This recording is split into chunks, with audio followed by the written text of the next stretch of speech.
Kniha Zjavenie. Kristov odkaz 7 cirkvám. Stojí za ním tajomstvo?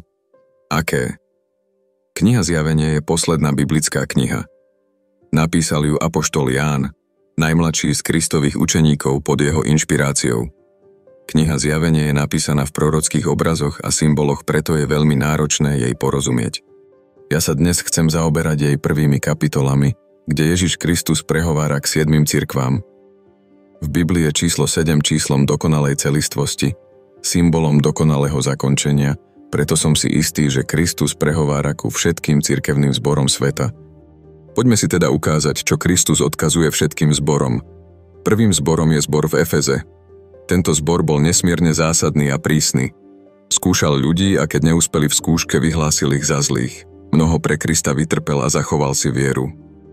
Ježiš ho však súdil a upozornil na to, že má nedostatok lásky, že keď nebude mať v srdci lásku, bude odstránený jeho svietnik z jeho miesta, to znamená, že ako zbor prestane existovať.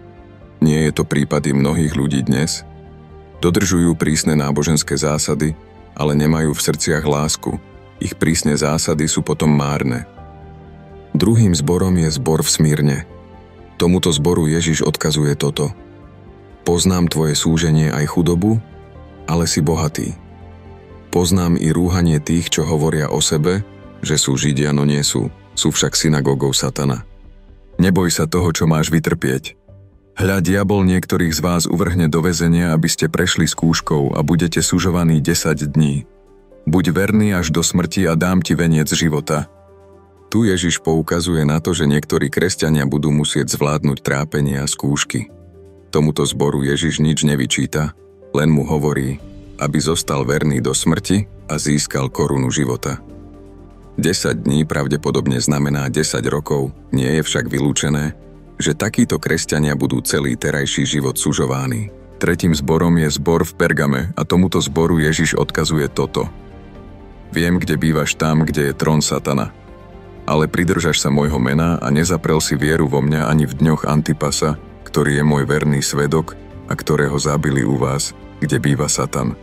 Mám však niečo proti tebe. Máš tam ľudí, čo sa pridržajú učenia Bileáma, ktorý učil Baláka zvádzať synov Izraela, aby jedli mäso obetované modlám a aby smilnili. A aj ty máš takých, čo sa pridržajú učenia Nikolajtov. Kajaj sa teda.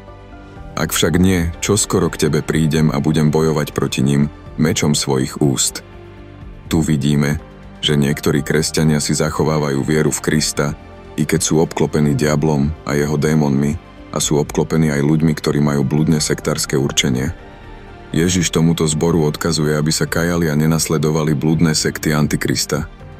Všimnite si, že mnohí z nás máme rovnaký problém, sme obklopení zlou spoločnosťou. Štvrtým zborom je zbor v Tiatíre. Tomuto zboru Ježiš odkazuje toto.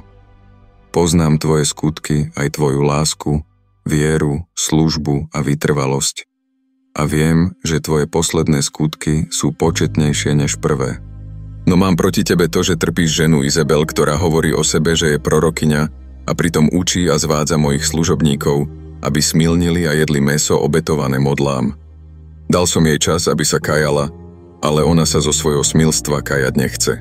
Vám ostatným v Tiatírách, ktorí nemáte toto učenie, ktorí ste, ako oni hovoria, nepoznali satanové hlbiny, hovorím, nekladiem na vás iné bremeno, len sa pridržajte toho, čo máte, no kým neprídem. Tu vidíme, že niektorí kresťania majú sklon k uctievaniu modiel, i keď majú dobré skutky, lásku, i vieru, i vytrvalosť. Žena Jezábel je symbolom nevery a modlárstva. I dnes môžete vidieť mnohých kresťanov, ktorí ľahko sklznú do uctievania modiel a majú sklony k nevere. Sú tu však kresťania, ktorí pre svoju slabosť nepoznajú hĺbku satanových zvodov, im Ježiš hovorí len to, aby zostali verní, dokým nepríde a neprikladá im žiadnu zodpovednosť.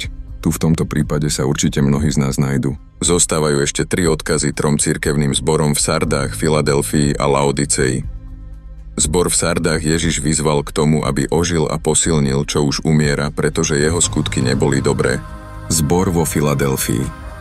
Ježiš nijako nenapomína, ale povzbudzuje a sľubuje mu, že ho ochráni pred hodinou skúšky, ktorá mala prísť na celý svet. Zboru vo Filadelfii Ježiš povedal: aj keď si slabý, urobil si mnoho. Nakoniec zbor v Laodicei Ježiš varuje pred lákadlom svetského blahobytu a mamona, aby ho pozemské šťastie nepripravilo o korunu života. Samozrejme, i tu sa mnohí z nás nájdu, pretože duch tohoto sveta nám môže veľa ponúknuť, no nesmie to byť za cenu spoločenstva s našim Pánom Ježišom Kristom. Odkaz 7 cirkvám je skutočne odkaz nám všetkým, som o tom silne presvedčený. Odkaz Ježiša Krista všetkým cirkvám však podáva ešte jedno dôležité ponaučenie. Že i keď cirkevné zbory zožali istú kritiku od Pána Ježiša, Pán Ježiš sa ich nevzdal a naďalej ich chránil, napomínal a vyučoval. Pán Ježiš nás takto napomína i dnes, aby nás ochránil, hoci mu bývame mnohokrát neverní.